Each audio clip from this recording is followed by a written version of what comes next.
गाडी सर्व्हिसिंग केली का नाही? त्या दिवशी सांगितलं होतं ना तुम्हाला गाडी सर्व्हिसिंग करून घ्या. हे पहा बरं, याचं म्युझिक सिस्टीम तरी चालतंय का हो? आणि एसी, हे पहा एसीची हवा तरी लागते का हो? मी तुम्हाला त्या दिवशीच सांगितलं होतं ना. हे पहा मॅट तरी चेंज केलेत का? किती घाण आहे गाडीत, बापरे. हे पहा हे सीट कव्हर सुद्धा व्यवस्थित चेंज नाही केले तुम्ही.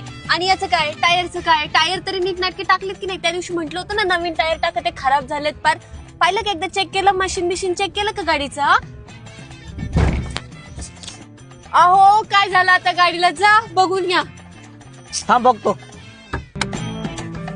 अहो काय झालं? टायर पंक्चर झालाय. बाई ह्या माणसाला ना अकलीचा भाग नाहीये.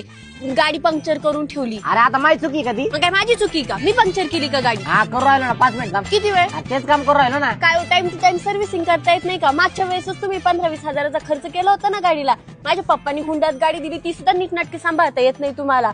झालं का? बघा बरं लवकर. इकडे काय बघताय? पटापट करा ना ते सगळं. हो काय झालं? काय मदत करू का? हा एक मदत करा, 10 मिनिटं फक्त हिच्या सोबत गप्पा मारा, मी लगेच टायर बदलतो.